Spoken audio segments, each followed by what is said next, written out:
Kyushu is the southernmost of Japan's 4 main islands, and in addition to being known for its vibrant cities brimming with interesting history and culture, it is also celebrated as among the best regions in the country to take in breathtaking volcanic landscapes and experience atmospheric hot spring towns. One of the ultimate ways to enjoy what this rugged land has to offer is to travel the breadth of the island between 2 of its most visited cities, in part along the iconic Yamanami Highway. Passing 3 of Japan's top hot spring towns, each of which retain their own unique charm, this route also treats travellers to a variety of the island's hallmark culture, history and food. Add to these attractions an almost uninterrupted series of awe-inspiring volcanic landscapes as the route winds through Kyushu's mountainous interior, and you have one of the most epic road trips in all of Japan.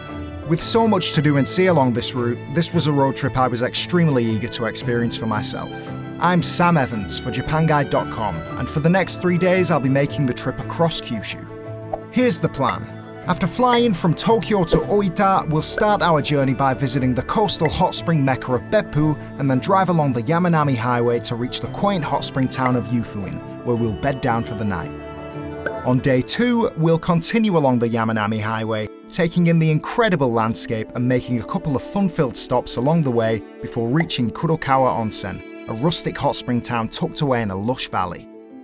On our 3rd and final day, it's up early as we continue on to majestic Mount Aso before finishing our road trip with a cultural tour of Kumamoto City. So follow along as we travel across Kyushu on a 3-day road trip. Day 1.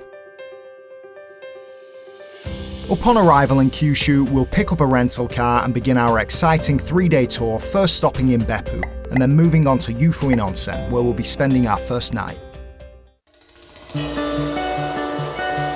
When most people think about traveling in Japan, they think about trains. But when you go in a long distance like we are today, then the best option can sometimes be the plane. So that's why this morning we're traveling early out of the airport down to begin our Kyushu exploration. And it's exciting, I've had a good sleep, so let's get on with this now.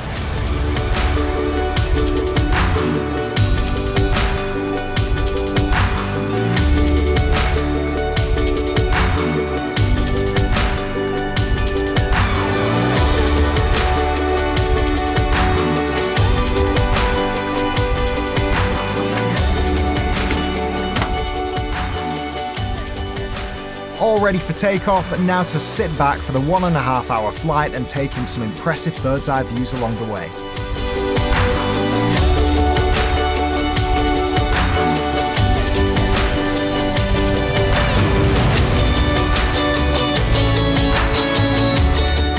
After arriving at Oita Airport in sunny Oita, which is my first time to this prefecture, so that's a great one to get off the list.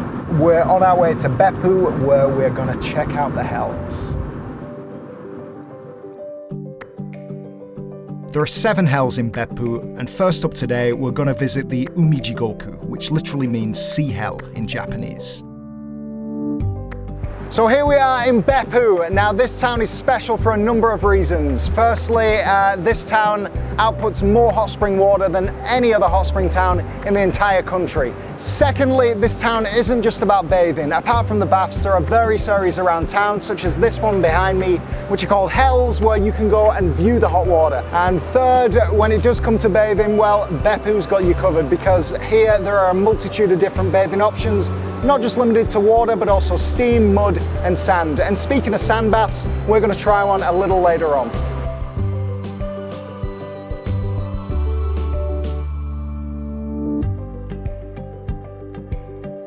After Umijigoku, we'll now check out the Kamado Jigoku, or cooking pot hell, where we'll walk around a bit and then fill our stomachs with a lunch of onsen steamed food.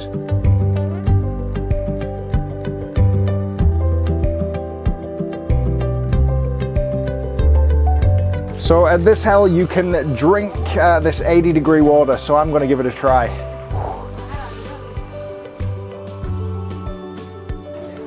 It's like British tea, only not at all.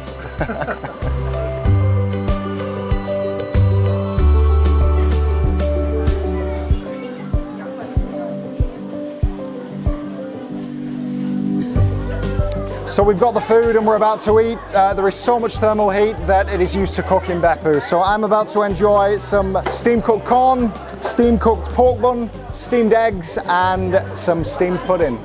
Let's dig in.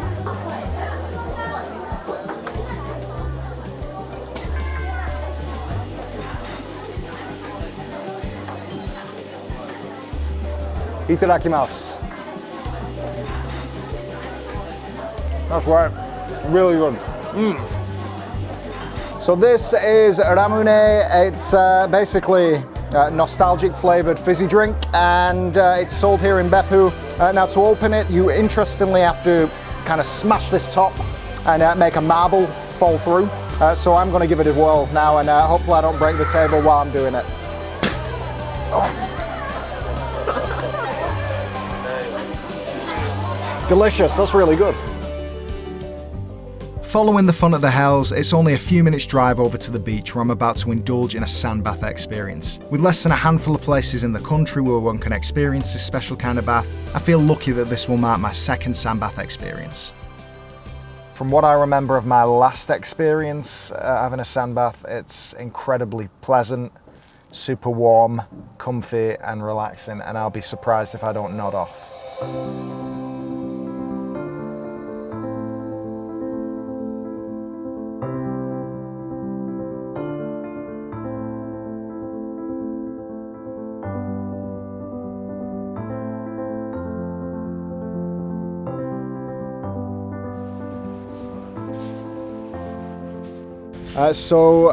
For this experience, I was given a yukata, which is typical. Got changed in the changing room and proceeded to lie down here and got buried, as you've just seen. So it's surprisingly, it's a really nice temperature. It's not too hot, but it does feel really nice and cozy.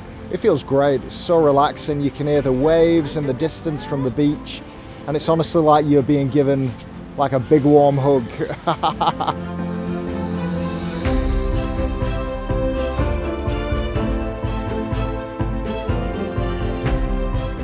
After this, I'm going to proceed to rise out of the ground, and then I'm going to have to get clean. So before getting changed, I'll go and take a bath in the bathhouse back there. But what an incredible experience this is. I recommend it. Reinvigorated after the sand bath, it's time to make the 30-minute drive onto the quaint hot spring town of Yufuin. Along the way, we'll take in the unique scenery surrounding Mount Yufudake, the Twin Peaks volcano that overlooks Yufuin, before descending into the town.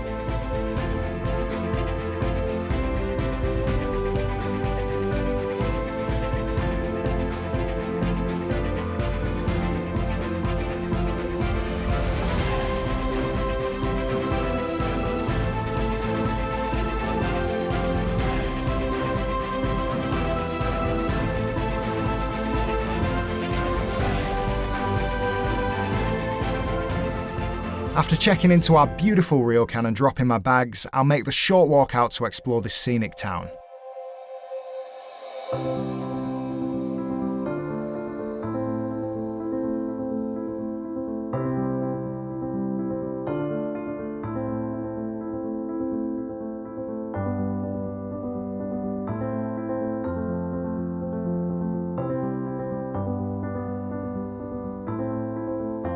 Next, it's back to the ryokan to indulge in a traditional course dinner and a pre-bedtime bath.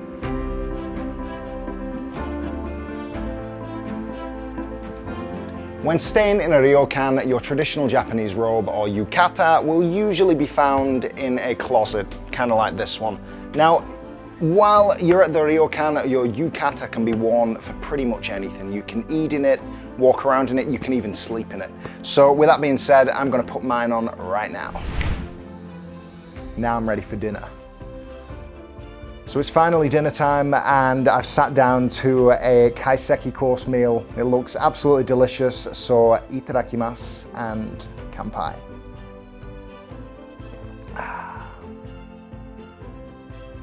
I do love a bit of sashimi, especially maguro.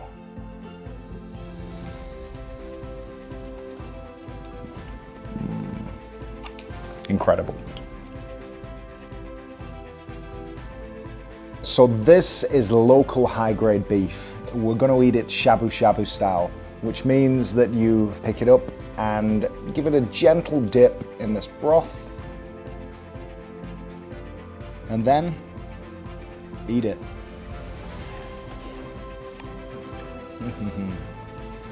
Amazing.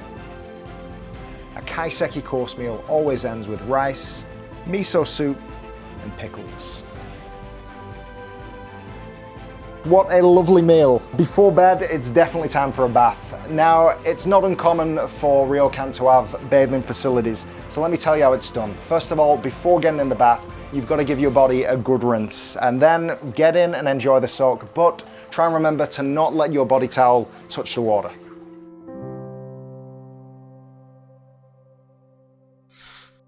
Day 2.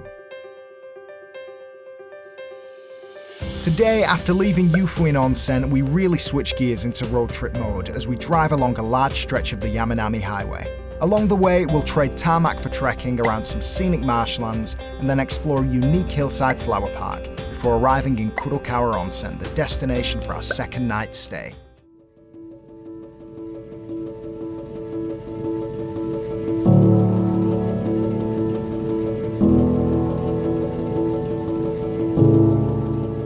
To get the day started, we'll enjoy a pleasant early morning stroll around Lake Kinrinko, just a stone's throw from our ryokan.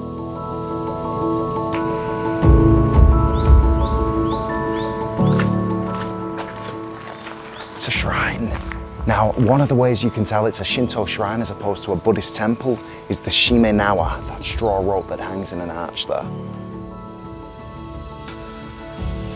You know, I'm not the earliest of risers usually, but getting up early and seeing something like this makes me think that I should get up early more often.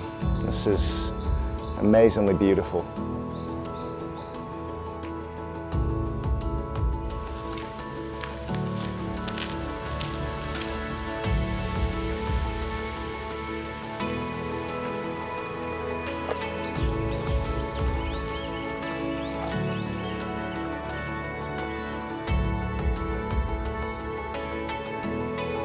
So this is onsen tamago. It's an egg that's been boiled, you could say, at 80-degree water.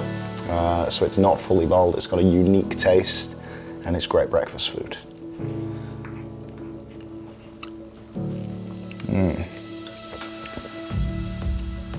And with that, it's time to leave Yufuin Onsen and get back on the road for an enjoyable day of driving and adventure.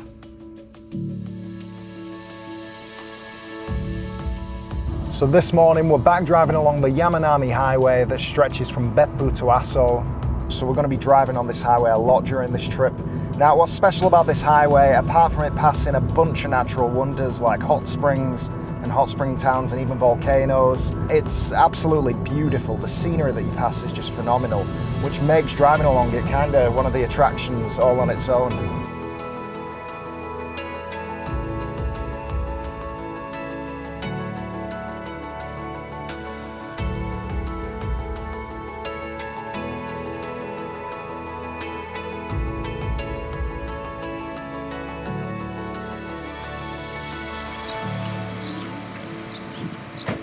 We've made a quick stop at one of the natural points of interest along the highway, these wetlands at the base of Mount Kuju, which is the tallest mountain on all of Kyushu.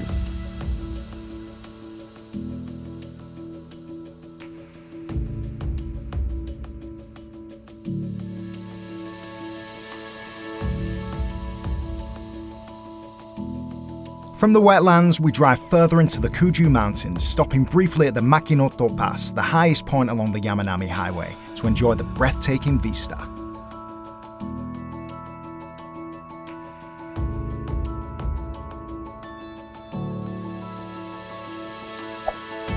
Following this, we visit the Kuju Flower Park, a hillside park that boasts thousands upon thousands of vividly coloured flowers around its well-manicured grounds.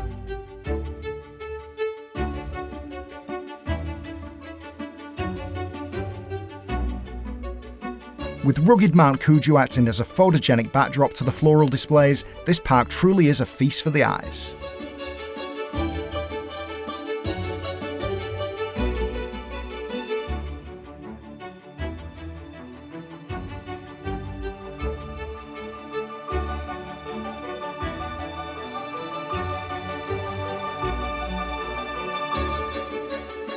We're now closing in on Kurokawa Onsen, but before arriving and checking into our ryokan, we have enough time to make a quick stop at a hot spring bath on the outskirts of town to enjoy a heavenly soak in pristine nature.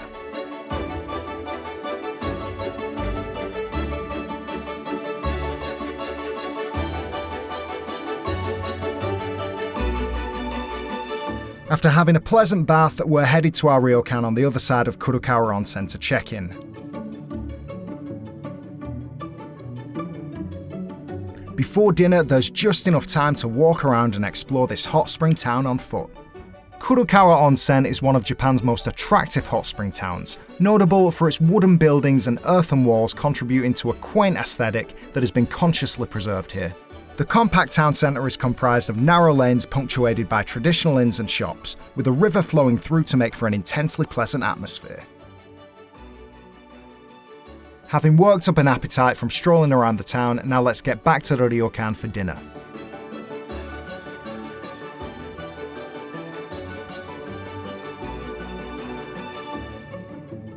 This is another first for me, staying overnight in Kumamoto Prefecture, and we're about to enjoy another delicious looking traditional meal at a ryokan. This includes some Kumamoto delicacies, including horse meat. I'm starving after all that traveling, so let's dig in. Itadakimasu.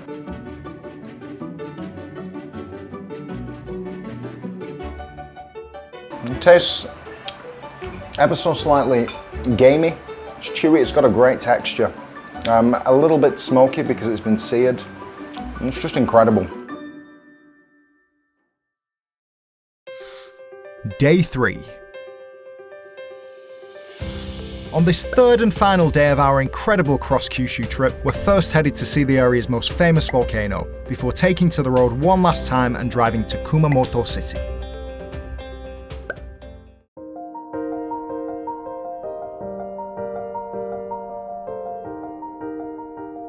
Before breakfast, we'll take advantage of our ryokan's private baths for a pre-breakfast soak. Private baths, or kashikiri buro, are not uncommon in a ryokan and are typically either reservable or first come first served. These types of baths are perfect for couples or young families who want to bathe together, or for those who just aren't quite comfortable bathing in public. But either way, they make for a great experience. So this morning we're being treated to another traditional breakfast, and today some of the specialties include locally sourced milk, this locally made konnyaku, and it looks delicious and I can't wait to dig in.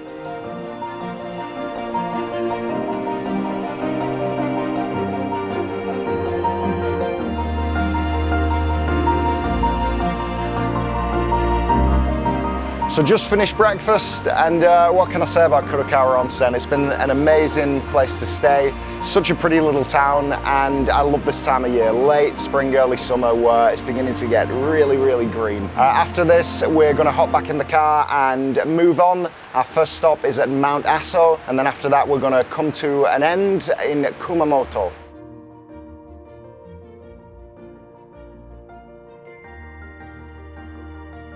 Before arriving at Mount Aso, I couldn't resist stopping at another observation area called the Daikanbo Lookout to take in more breathtaking views of the surroundings.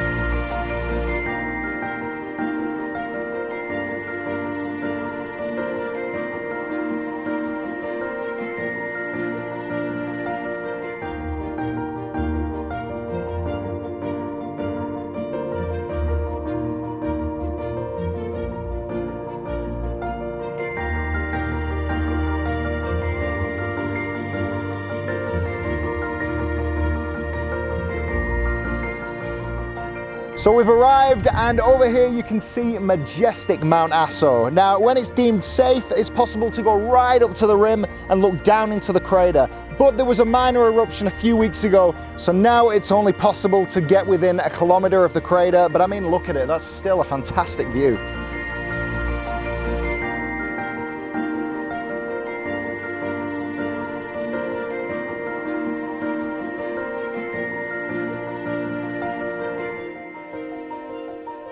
So we've just come from being close to the crater of Mount Aso. I mean, that was quite an awesome experience, to say the least. The scale of the landscape around these parts is just incredible. It's huge. And now we're back in the car, obviously, and we are en route to Kumamoto.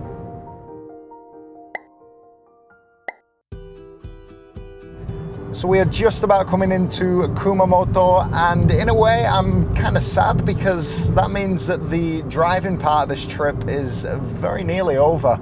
But having said that, I'm looking forward to getting into the city and exploring the famous Kumamoto Castle, and then also eating some Kumamoto ramen, which I haven't tried yet, but I've heard is absolutely delicious.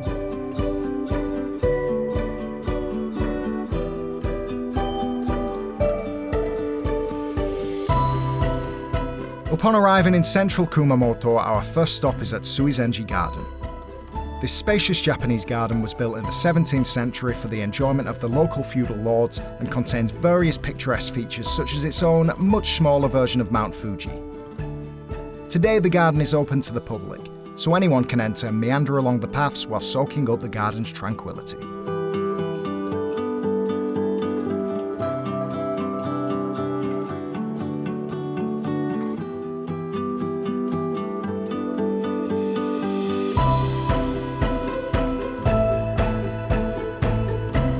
After wandering around Suizenji Garden, it's time to drive across town and grab a bowl of Kumamoto ramen before getting up close to Kumamoto Castle, the last spot on our itinerary.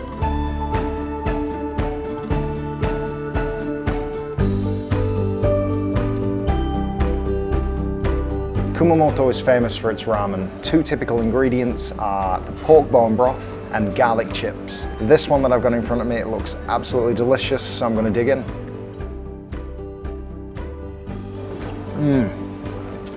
Salty, a little bit sweet, and so rich. Oh my. So in Japan, it's totally normal to slurp your noodles, so I'm going to slurp away.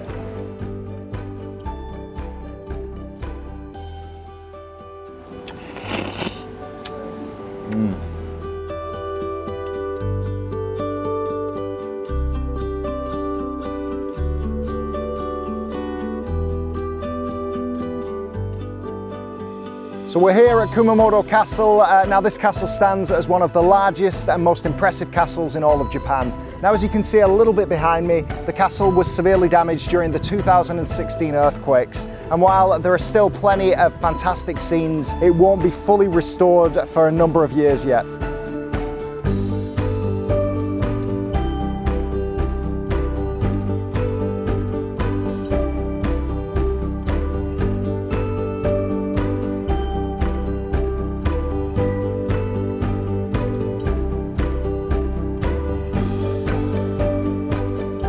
And with that, our journey draws to an end, so we head to Aso Kumamoto Airport to take the flight back to Tokyo and say farewell to this stunning part of the country until next time.